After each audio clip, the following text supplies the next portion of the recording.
Hello guys! Magandang hapon sa inyong lahat.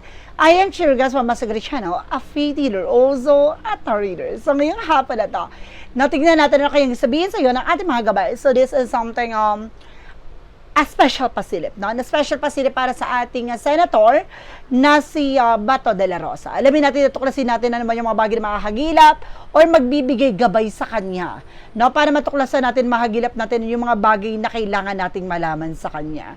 So guys, ito yung mga bagay na posibleng mangyari sa kanyang hinaharap o yung mga bagay na nangyayari behind the scenes. No, tuklasin at alamin natin yung mga bagay na makakagilap natin, guys. So let's see and watch this.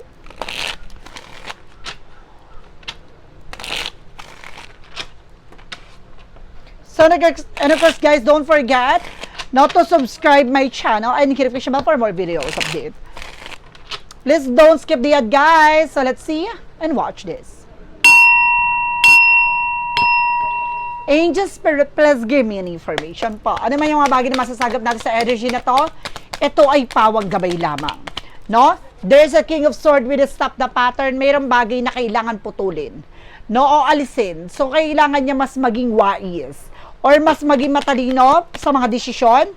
And there's a Chariot card. No, may parating na information dito. No, there's a two joining forces that that represent something, a movement. No, may paggalaw. No, mayroong bagay na maaring mangyari na. No, what is additional messages? And there's a Five of Pentacles. No, meron ditong about sa financial loss o financial crisis.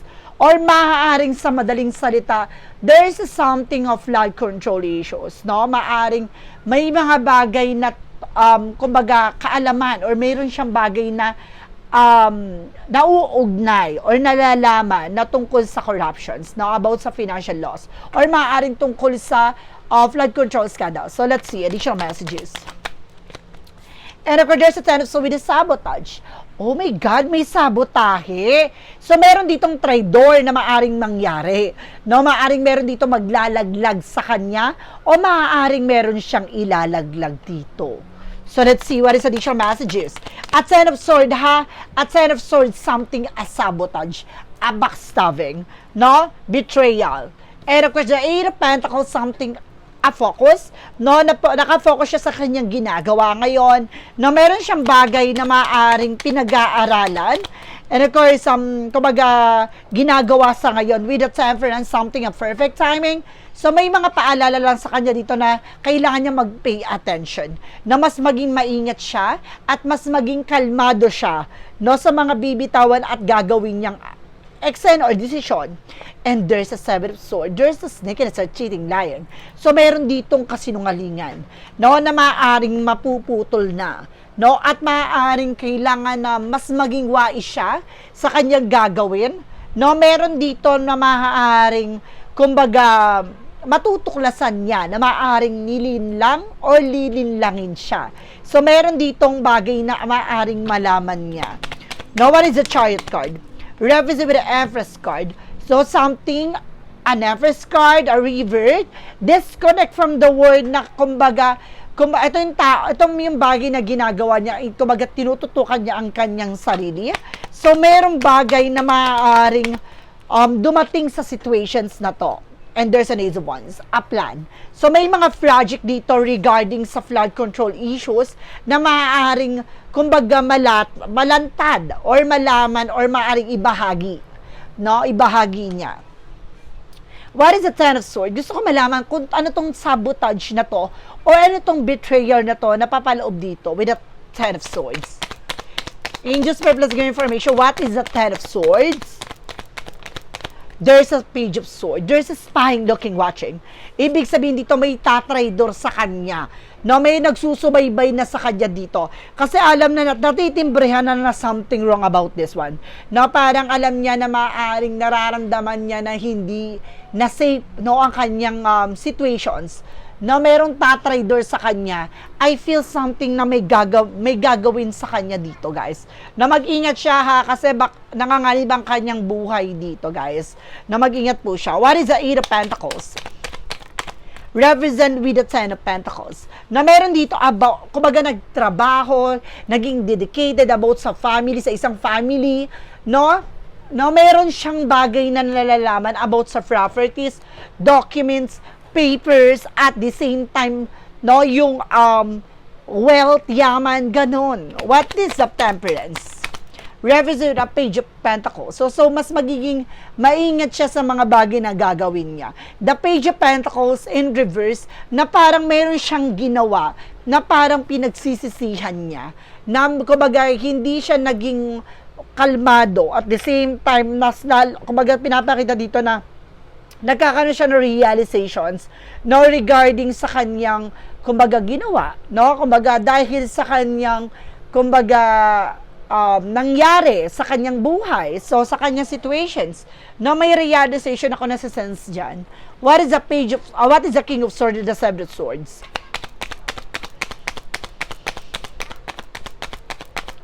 The King of Swords and the Seven of Swords, there's a Two of Wands. Now, there's a choices. No? Pag pipiliin dito, o kailangan niyang piliin yung pagkakatiwalaan niya.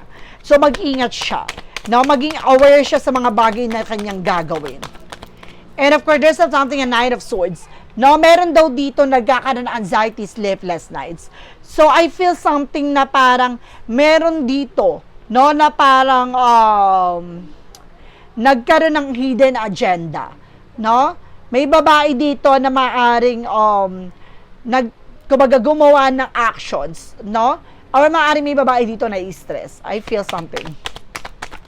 Now, there's a need of something moving forward. No, meron ditong i-abandon. Meron talaga ditong parang, kumbaga, ilalaglag. I feel something, abandonment, no? Parang ile-let go, bibitawan, tatakawalan, ganun. No, meron bagay dito na, kumbaga, malalaman, or maaring isasabihin about sa isang project, or project na to, ganito, ganyan. And there is a Ten of Wands, something burden. No, meron ditong overloaded. No, parang sa sobrang bigat. No, parang, hindi niya kakayanin. Parang gano'n, nagkakaroon ng something stress, no, and depression sa kanya ngayon. No, hindi niya na alam, kumbaga, I feel something na maaring, mag-ingat lang siya at the same time. No, kung hindi to mag-suicide or something na mayroong, kumbaga, nagbabalak sa kanya. Now, what is the Eight of Pentacles versus the Ten of Pentacles? Revisit with the Tower moment for immediate changes. Na merong bagay na unti-unting guguho. No, unti-unting magbabago. No, meron ditong about sa isang properties na maaring kumbaga malalantad. No, what is the Temperance? Because the Page of Pentacles in reverse. Revisit with a judgment. No, this is something, a wake-up call. Paalala. No, a judgment, something, a wake-up call. No, parang may warning sa kanya dito. No, isang gabay na maging mas maging maingat siya sa kanyang pupuntahan, sa kanyang pinalalagian, no, sa ini-stayan niya, mas maging maingat siya.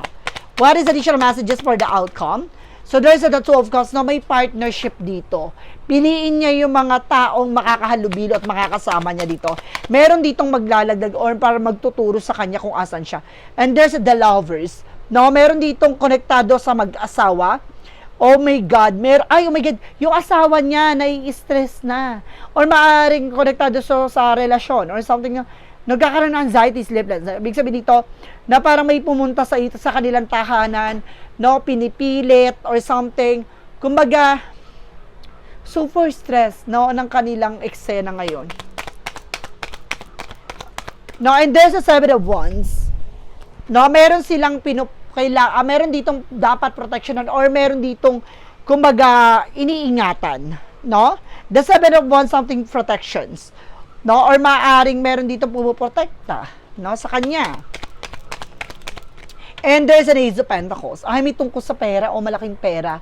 So, itong bagay na to, tatraydo rin siya dito dahil merong bagay na, kumbaga, malalaman, no, regarding sa malaking pera.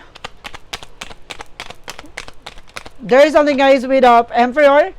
See? Oh my God, I feel something sa dating president to related with Emperor. Something boss, no? No, something Emperor na kumbaga meron ditong guguho na may bagay na matutuklasan about sa mga properties nito. No, kumbaga siya lang ang nakakaalam. No? Meron silang connections eh. And of course, there's something, guys, with the Nine of Pentacles. Now, there's a potential for abundance. Meron dito magtutok talaga. Now, meron dito magchichika. Pinapaalalahanan siya dito na kailangan magsalita na or kailangan niya mas mag-ingat sa mga pagsasalita or mag-ingat sa sasabihin. No? So, let's see. Alamin natin at tuklasin natin. Ano man yung bagay na masasagap pa natin sa energy niya? Ano yung gabay sa kanya?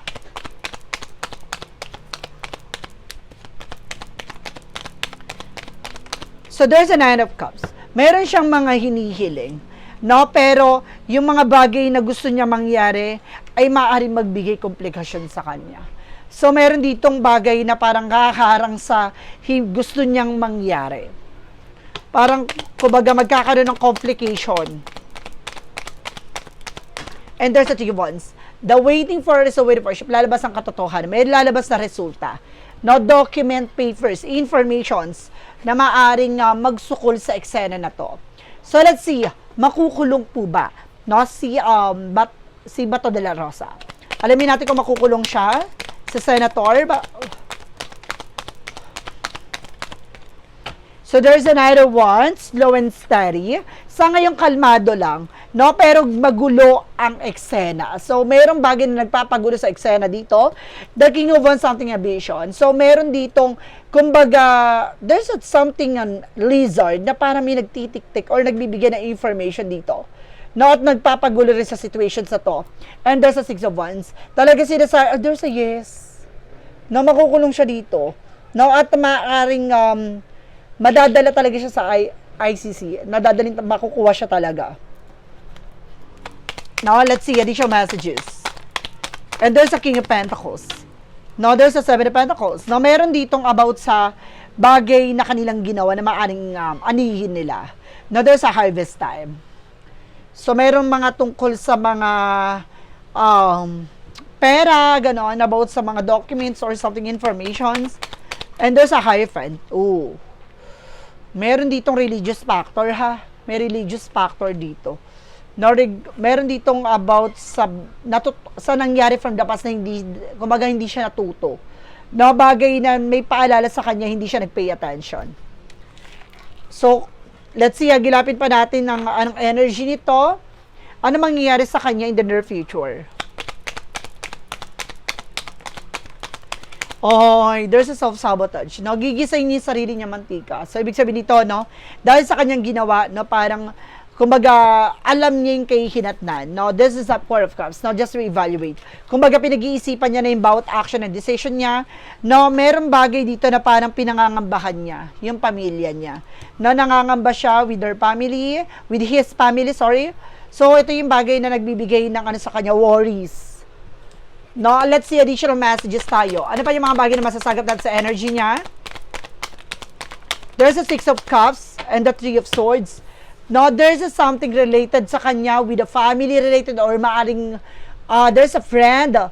No, maaring there's a connected na maaring kumbaga traitor rin siya. No, there's a truth comes out. Lalabas ang katotohanan dito. And of course, meron ditong kumbaga, unti-unting magbabago. No, parang, meron something na parang tatraidor sa kanya or maaring traidorin niya. No, mayroon siya ilalaglag dito. No, let's see, what is additional messages? Ay, yung babae. No, kasi very stressed na siya dito, guys, eh. Itong babae na to ang tatraidorin niya. No, ilalaglag niya to. Itong babae na to, na very greedy sa position at sa pera, no? So, let's see, guys, what is additional messages sa kanya with a shadow work represent what? From the shadow work represent what? Resentment, forgiveness, release, and serenity. So, may mga bagay na kailangan niyang i-let go. Let go the past to find peace. So, kailangan niya pakawalan yung mga bagay na nangyari from the past. So, kailangan niya maging totoo at maging tapat para maluwag niyang papakawalan at makakalaya sa nakaraan. So, maraming bagay na nangyari sa nakaraan talaga na maaaring, kumbaga, nagsisink in sa kanya, nagpapaalala sa kanya. What is the clarifying for life situations? There is something, sculpture of self. So, parang meron ditong paghubog. Shape is sculpture of self, honoring the perpetual act of forming and expressing identity. No, parang meron ditong, kumbaga, ipapakita niya na, no, kung anong katotohanan sa likod nito. Parang, nagkaaroon siya ng parang, takot, no? Nagkaroon siya ng impostor na part, na parang, kumbaga, nagsinungaling siya sa sarili niya, ganon. So, this time, parang, kumbaga, magiging tapat na siya at magiging totoo siya sa sarili niya dito. So, from what lies beneath, we hear the future. May paghulma, no? May paghubog, no? Sa karanasan, sa naranasan, and there's a cop-up, finding evidence, cheating, na meron ditong traidor talaga, na meron tatraidor sa kanya o meron ditong tatraidorin niya dahil nalaman na ang katotohanan na about sa pagsisinungaling at pagtraidor, and there's something trash, na meron ditong basura or meron ditong baho na maaaring malantad, na meron ditong pinipilit, kumbaga, ibasura, o merong bagay dito na about sa basura na maaring umalingasaw, no? Isang baho na maaring mabulabog at matuklasan. So guys, there's something special pasilip na para sa ating senator na si Senator Bato de la Rosa. So guys, this is something na pawang gabay lamang, ha? Gabay lamang to na magbibigay informasyon na naman yung bagay na maaaring mangyari sa hinaharap o yung mga posibleng mangyari sa kanya in the near future. So guys, once again, so this reading is special pasilip. So guys, maraming salamat po. Don't forget to like and subscribe my channel. And hit the question bell for more videos update. Kasi maraming salamat po sa mga walang sawang pagsuporta sa aking channel, lalo-lalo na ang dirigi-skip ng ads na way pagpalain kayo ng Diyos at may kapal siksik-digdig na guumapaw na biyayang manumbalik sa inyo. Maraming salamat po sa mga walang sawang pagsuporta sa akin at yung mga hindi nag-skip ng ads na way pagpalain kayo. And see you the next video. Bye-bye and babush!